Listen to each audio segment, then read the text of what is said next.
अस्सलाम वालेकुम students, professor Aamir Afzal Charles lamb के नेक्स्ट एसे के साथ आपके सामने।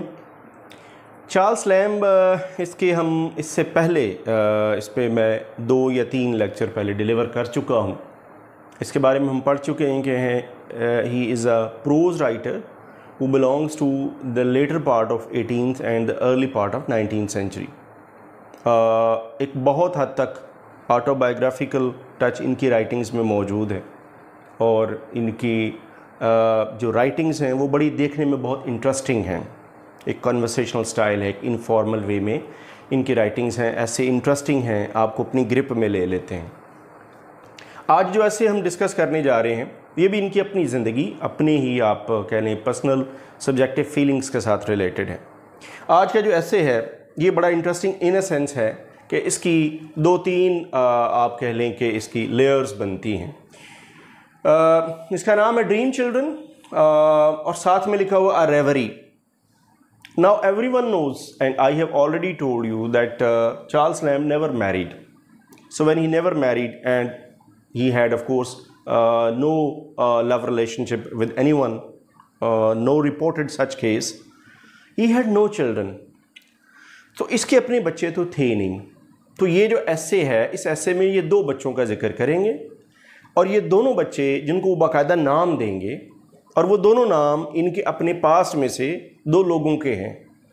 सो ये जो दोनों बच्चे जिनका ये जिक्र करेंगे, ये दोनों बच्चे अलाइव नहीं हैं, ये बाकायदा जीते जागते बच्चे नहीं हैं, ये इनके ड्रीम चिल्ड्रन हैं। ये इनके ख्वाब में, इनके एक ड्रीम में, इनकी इमेजिनेशन में मौजूद 2 बच्चे हैं। तो ये जो ऐसे है इसीलिए, और ये इनके इन बच्चों का और इस ऐसे में मौजूद तमाम डिटेल्स का ताल्लुक़ इनकी पास्ट से है। दैट्स वाई इस ऐसे का नाम जो है वो ड्रीम चिल्ड्रन अ रेवरी, एक पास्ट मेमोरी, एक अच्छी खूबसूरत मेमोरी के तौर पे इस ऐसे का नाम रखा गया, ड्रीम चिल्ड्रन अ रेवरी। सबसे पहली बात तो ये लिखते हैं चार्ल्स लैम्ब के जो बच्चे होते हैं ये इनको अपने बचपन से, अपनी उस वक्त की लाइफ से, इनोसेंस से बड़ा प्यार होता है। फिर वो ये जिक्र करते हैं कि मेरे जो दोनों बच्चे हैं, अब ये आप यहाँ से ऑनवर्ड समझ लीजिए कि he is not living in his alive senses, rather he is either he is asleep or he is just imagining the things। So कहते हैं मेरे जो दोनों बच्चे हैं, जो दोनों ड्रीम चिल्ड्रन हैं, एलिस और जॉन, वो दोनों बच्चे बड़ा इंसिस्ट करते हैं कि फादर आप हमें अपनी ग्रेट ग्रैंड मदर के बारे में, मिसेस फील्ड के बारे में बताइए। बहुत इंसिस्ट करते हैं कि हमें आपके पेरेंट्स और अपने आपके स्पेशली ग्रेट ग्रैंड मदर के बारे में सुनना है। तो फिर अब जो उनकी अपनी अब यहाँ से फिर ऑनवर्ड इनकी सब्जेक्टिव, इनकी पर्सनल लाइफ, इनका नॉस्टैल्जिया, इनका पास्ट, लव फॉर पास्ट जागता है और फिर ये अपनी ग्रैंड मदर मिसेस फील्ड के बारे में बताते हैं अपने उन बच्चों को। उनके साथ अब ये कॉन्वर्सेशन इनकी स्टार्ट हो रही है, जिनको ये बता रहे हैं कि my great grand mother was a religious lady, used to preach religion. बहुत अच्छी, बड़ी एक ख्याल रखने वाली लेडी थी। She was living in a great large house. इनका जो घर था वो बहुत बड़ा था और उसमें वो अकेली रहती थी। घर का बड़ा ख्याल रखती थी, बहुत मेंटेन करके रखती थी। जब तक वो ज़िंदा रहीं तो घर की हालत बहुत अच्छी रही, बट जब उनकी डेथ हुई तो उनके घर का जो है वो डिके शुरू हो गया, डिक्लाइन शुरू हो गया, किसी ने ख्याल नहीं रखा।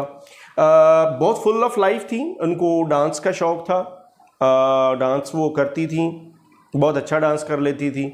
जब तक वो सेहत में थी, जब तक वो सेहतमंद थी तो वो डांस करती थी। But when a time comes when he was afflicted with cancer, so that's why she quit that dance activity. तो फिर वो उनसे वो नहीं होता था तो फिर वो उन्होंने छोड़ दिया। But she was very caring and very loving towards her great grand children. बहुत अरसा वो बीमार रहीं। बीमारी के बाद जब उनकी डेथ हुई तो बहुत सारे लोग उनके फ्यूनरल पे आए, उनकी सर्विसेज, उनकी जो फ्यूनरल सर्विस उस पर बहुत सारे लोग पहुँचे, जिसमें बहुत सारे लोग थे, हर तबके के लोग थे। आम लोग भी थे, फार्मर्स भी थे, लेमैन, आम स्टेटा के लोग भी थे, बड़े लोग थे, एलीट क्लास से भी ताल्लुक़ था। तो बहुत बड़ा इनका जो फ्यूनरल था और बहुत सारे लोग जो है वो they came to pay homage and tribute to the Mrs Field. तो ये कि इनकी एक बहुत बड़ी एक स्टैंडिंग थी। इनकी ज़ात का जो सबसे बड़ा एलिमेंट है वो ये कि he had a very great love for her grand children. बच्चे जब जाते थे, मीन्स जब चार्ल्स लैम्ब जाते थे अपनी ग्रेट ग्रैंड मदर के पास, तो ये वहाँ रहते थे। वो अपनी ज़िंदगी में मगन रहती थीं और अपनी लाइफ को वैसे ही जीती थी जैसे वो पहले रहती थी। उनकी रूटीन में इन बच्चों के जाने से बहुत ज़्यादा तब्दीली नहीं आती थी। बच्चे खुद ही घूमते फिरते थे। चार्ल्स लैम्ब कहते हैं हम पूरे घर में घूमा फिरा करते थे। इनके अपने एक भाई थे जॉन, तो ये अपनी ज़िंदगी इंजॉय किया करते थे। और वहाँ पर बहुत सारे फ्रूट ट्रीज़ थे जिनके ऊपर बहुत सारा फ्रूट होता था, but they never plucked any fruit. एक बार शायद जॉन ने कुछ तोड़ा था, अदरवाइज़ इनकी मेमोरी में ऐसी कोई चीज़ नहीं है। So he had very regard, very great love, deep love for her great grandmother। बहुत अच्छी रिस्पेक्ट रखते हैं। दूसरी जो पर्सनैलिटी इस ऐसे में वो जिक्र करते हैं वो इनके अंकल हैं, जॉन लैम्ब, और जॉन एल के नाम से उन्होंने जिक्र की। जॉन लैम्ब बड़े फुल ऑफ लाइफ आदमी, यंग आदमी, हंटिंग के, राइडिंग के, स्पोर्ट्स के बहुत शौकीन, full of life, joyous nature, humorous nature, बहुत केयरिंग और बड़े लविंग। कहते हैं कि जब मेरी एक बार आई हर्ट माई लेग तो उन्होंने मेरी बड़ा ख्याल रखा, मेरी उस जो मेरी इंजरी थी उसके दौरान, और अंकल ने बहुत ज़्यादा ख्याल रखा। कहते हैं जब अंकल की डेथ हुई तो मैंने इनको बहुत मिस किया। तो ये जो अंकल थे इनको इन्होंने बहुत ज़्यादा मिस किया और उनकी जो मेमोरीज़ हैं उनको भी ये रिकॉल करते हैं। अच्छा, तीसरा एक बड़ा ही इंटरेस्टिंग कैरेक्टर है जिसका ये जिक्र करते हैं, वो है एलिस WN। अब ये एक नाम उन्होंने लिखा है अपने एसे के अंदर। एक्चुअली ये जो कैरेक्टर है, ये कैरेक्टर है Alice Simmons. Alice Simmons was that lady कि जिनके साथ इनकी एक मोहब्बत का रिलेशनशिप था, जो कि by no means two way relationship था। It may be a one way relationship. इसमें बहुत सारी मायूसी भी आई, कुछ इनकी खुशी भी मिली इनको।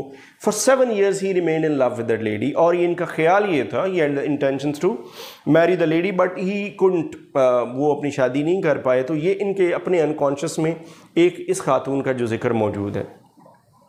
अब जब ये सारा जिक्र कर रहे होते हैं तो then suddenly that dream fades, जिस ड्रीम के अंदर ये अपने बच्चों का जिक्र कर रहे हैं और अपनी ग्रेट ग्रैंड मदर का जिक्र कर रहे हैं और अंकल का और अपनी बिलविड का जिक्र कर रहे हैं, तो वो फिर इनका जो ड्रीम है वो ख़त्म होता है और वापस अपने प्रेजेंट में आ जाते हैं। तो जो कुछ भी इनके पास में वो सारा इन्होंने लिखा है।